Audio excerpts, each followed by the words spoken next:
Hello guys, welcome करते हैं अपने इंटरमीडिएट नॉलेज प्लेटफॉर्म पे। तो गाइज, इस वीडियो में हम पावर फैक्टर के बारे में अध्ययन करेंगे, जो कि बहुत ही इंपॉर्टेंट रोल प्ले करता है इलेक्ट्रिकल इंजीनियरिंग में, खास करके जहां करंट इलेक्ट्रिसिटी की सप्लाई दी जा रही है।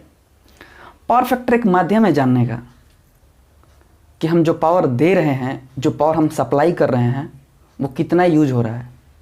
जैसे हम किसी को कुछ सामान परचेज करने के लिए 100 रुपीज़ दिए, ठीक है, तो 100 रुपीज़ जब दिए, 100 रुपीज़ जब हमने दिया, तो 100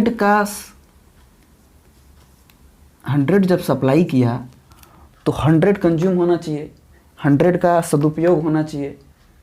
जो चीज़ हमने परचेज़ करने के लिए कहा, तो जितनी सामान परचेज़ की गई वो 100 रुपीज़ की होनी चाहिए। अब कोई 100 में से 85 का परचेज़ कर लिया और 15 को गोल कर दिया, ख़त्म कर दिया, तो कैसे जानेंगे? तो पावर फैक्टर एक ऐसा पैमाना है जिसके थ्रू हम जानते हैं कि जितना हम पावर सप्लाई किए हैं उतना यूज़ हुआ कि नहीं। ठीक है, इसको अपने लैंग्वेज में इस तरह से समझ सकते हैं। तो पावर फैक्टर क्या है? पावर फैक्टर रेशियो है पावर सप्लाइड, यानी कि real power supplied upon total power. Apparent मतलब क्या है? टोटल। हिंदी में इसको आभासी कहते हैं, फिजिक्स के लैंग्वेज में आभासी, अपने लैंग्वेज में total power. Actual power upon total power. Total power के रिस्पेक्ट में कितना पावर वो पार्टिकुलर लोड यूज कर रहा है, वो हुआ पावर फैक्टर। तो इसको डिफाइन करना होगा, तो ये कह सकते हैं the ratio of real power. Real power क्या है? The power absorbed by the load.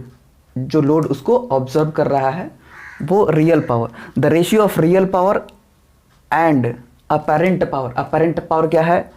The power flowing in a circuit is called apparent power, यानी कि total power supplied. Apparent power, the total power, the actual power consumed, वो हो गया real power. तो उसे कहते हैं पावर फैक्टर।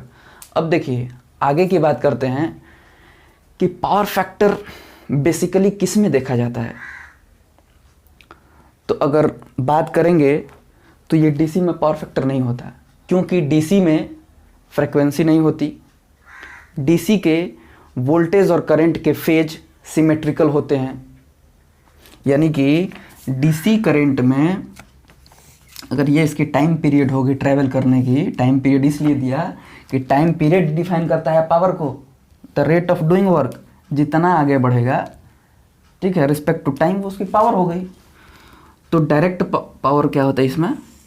अब डीसी में क्या होता है? डायरेक्ट करंट में पॉजिटिव से सीधे नेगेटिव की तरफ जाता है। इसीलिए कहा जाता है ना कि एसी से ज़्यादा खतरनाक डीसी होता है, क्योंकि ये फ्लो करता है तो पॉजिटिव से सीधे नेगेटिव फ्लो करता है। ठीक है, तो ये बहुत ही शॉकिंग, बहुत ही dangerous with respect to alternating current होता है। तो ये हो गया DC. DC having no any frequency. DC की कोई फ्रीक्वेंसी नहीं होती, और डीसी का जो फेज है वोल्टेज और करंट का सिमेट्रिकल होता है, एक ही पे होता है, इसीलिए इसमें कोई लॉसेस नहीं होते, तो पावर फैक्टर इसमें नहीं होता। दूसरी बात करते हैं अब एसी की। तो एसी में 3 तरह के लोड होते हैं। एसी में 3 तरह से, अल्टरनेटिंग करंट में 3 तरह से पावर कंज्यूम किए जाते हैं, यानी कि 3 तरह के डिवाइस लगे पाए जाते हैं एसी में। पहला रेजिस्टिव लोड, दूसरा इंडक्टिव लोड, तीसरा कैपेसिटिव लोड। अब रेजिस्टिव लोड किसे कहते हैं?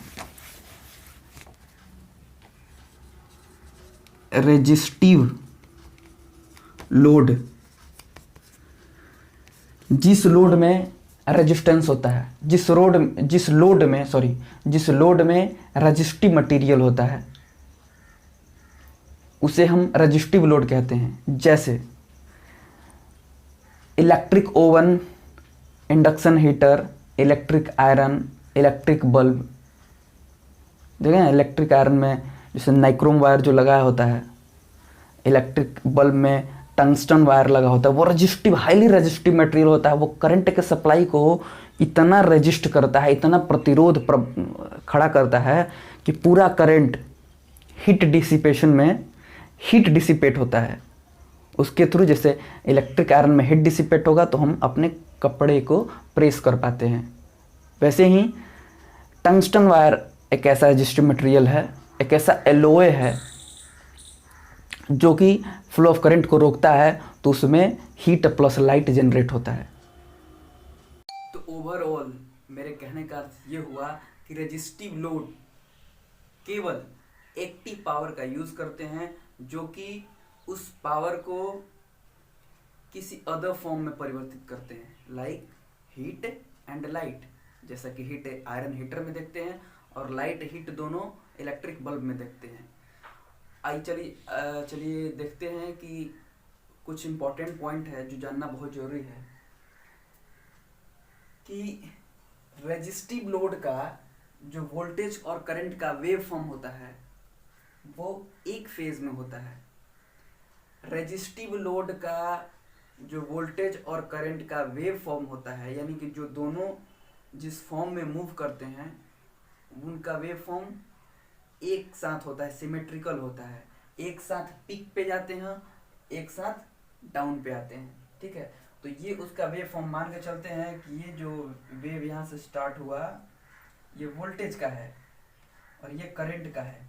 तो जीरो से स्टार्ट हुआ, अल्टरनेटिंग करंट का मतलब क्या, जो करंट जीरो से स्टार्ट होता है, फिर पीक पे जाता है, फिर जीरो पे आता है, फिर माइनस में जाता है, माइनस में हाई पीक पे जाता है, फिर जीरो पे आता है, फिर हाई पे जाता है, ये तो हुआ अल्टरनेटिंग करंट।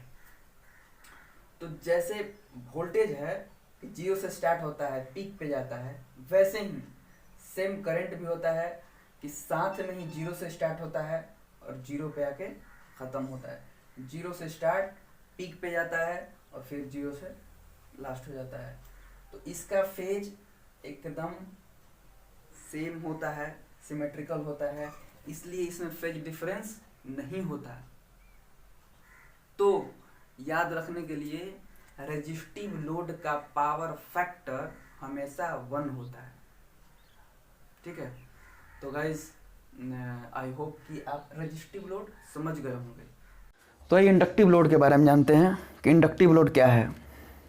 वैसी लोड जो इलेक्ट्रिक करंट को मैग्नेटिक फील्ड में चेंज करे। मोटर, इलेक्ट्रिक मोटर हो गया, रेफ्रिजरेटर्स हो गया, एसी हो गया, ये ट्रांसफार्मर में बहुत सारे लॉसेस होते हैं, उसको भी हम इंडक्टिव लोड में ही देखते हैं। Iron losses, hysteresis loss, copper loss. तो उस कॉयल के चलते जो लॉसेस होते हैं, उस आयरन बॉडी के चलते, कॉयल के चलते जो लॉसेस होते हैं, वो सारे हम इंडक्टिव लोड, क्योंकि वो इंडक्शन के चलते होता है। इंडक्शन मतलब क्या, जो इलेक्ट्रिक करंट फ्लो कर रहा है उसे मैग्नेटिक प्रॉपर्टी जो उस पार्टिकुलर कॉयल की आई, उसके चलते वो टेम्पोरेरीली करंट इंड्यूस होगा। ठीक है, वो करंट जो इंड्यूस होगा वो मेन सप्लाइड करंट को लैग करेगा, यानी कि लैग नहीं, उसको थ्रो बैक करेगा।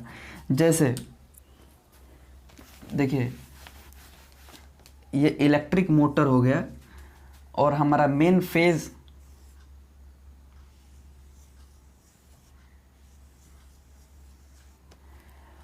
वोल्टेज करंट, इसको मूव कराते हैं। यहाँ पे क्या होगा, यहाँ पे प्राइमरी हमारा सप्लाई जैसे ही इसके टच में आएगा तो यहाँ पे टेम्पोरेरीली एक रिएक्टिव करंट इंड्यूस होगा, जो इसके एक्शन के चलते इसमें रिएक्शन होगा, यानी कि मैग्नेटिक फील्ड प्रोड्यूस होगी। जब मैग्नेटिक फील्ड प्रोड्यूस होगी जो, उसको इंड्यूस्ड ईएमएफ बोलेंगे। वही इंड्यूस्ड ईएमएफ क्या करेगा, इस करंट को थ्रो बैक करेगा। तो जिस रेशियो से, जिस फेज से वोल्टेज और करंट आ रहा था, यहाँ पे आके वो चेंज हो जाएगा, यानी कि वोल्टेज से करंट लैग करेगा, यानी कि इसके पीछे हो जाएगा। तो वो एक पावर फैक्टर का सबसे बड़ा कारण है। इसी को सुधारने के लिए हम कैपेसिटर बैंक का यूज़ करते हैं पावर ग्रिड्स में, या फिर अगर एसी में देखते हैं तो एसी में कंडेंसर का यूज़ करते हैं, फैन में कंडेंसर का यूज़ करते हैं। कंडेंसर क्या करता है, कंडेंसर कैपेसिटर, ये क्या होता है, कंडेंसर कैपेसिटर क्या करता है कि वोल्टेज को अरेस्ट कर लेगा। जिस तरह से इसमें क्या होता है कि इंड्यूस्ड ईएमएफ जो है, इंड्यूस्ड करंट जो है मेन करंट को पुश बैक करेगा, उसी तरह कैपेसिटर में वोल्टेज को पुश कर देगा, वोल्टेज को कैप्चर कर लेगा और करंट को आगे कर देगा। तो उस टाइम में क्या होगा कि करंट लीड करने लगेगा। तो पावर ग्रिड्स में पावर फैक्टर को सुधारने के लिए हम कैपेसिटर बैंक का यूज़ करते हैं। अब जिसने एसी हो गया, रेफ्रिजरेटर्स हो गए, उसमें हम ये सब कैपेसिटर बैंक्स, कंडेंसर्स का यूज़ करते हैं। ठीक है, तो ये था हमारा इंडक्टिव लोड। जब बात करते हैं कैपेसिटिव लोड की, तो हमारे इलेक्ट्रिकल इंजीनियरिंग में इस फील्ड में कैपेसिटिव लोड है ही नहीं। अगर बात की जाए तो कैपेसिटिव लोड है ही नहीं। ये एक डिवाइस है जो इंडक्टिव लोड के पावर फैक्टर को ट्रीट करने के लिए, को सही करने के लिए इसको हम यूज़ करते हैं, ताकि जो वो करंट वोल्टेज से लैग किया है तो इसके थ्रू उसको लीड करवाते हैं पावर फैक्टर को सुधारने के लिए। पावर फैक्टर देखिए, पावर फैक्टर हमेशा 0 से 1 के बीच में होता है। 1 होगा तो द बेस्ट है, 1 कभी होगा नहीं। ठीक है, 1 इंडक्टिव लोड में पावर फैक्टर 1 कभी हो नहीं सकता है। क्यों नहीं हो सकता? क्योंकि इसमें जो रिएक्टिव पावर होते हैं वो करंट को थ्रो बैक कर देते हैं। इसमें कितना भी कैपेसिटर, कंडेंसर, जितने भी एडवांसर्स का यूज़ करेंगे, इलेक्ट्रॉनिक्स एडवांसर्स का, तब भी वो 0.9695 ऐसे तक करीब तक हो सकते हैं। ठीक है, तो इसको बोलते हैं इंडक्टिव लोड। और कैपेसिटिव लोड आप समझ ही गए हैं। कैपेसिटिव लोड एक लोड नहीं है, ये एक डिवाइस है जो इसके पावर फैक्टर को सुधारने के लिए यूज़ किया जाता है। ठीक है, तो होप करते हैं कि आप resistive, inductive and capacitive load easily समझ गए होंगे। Thank you.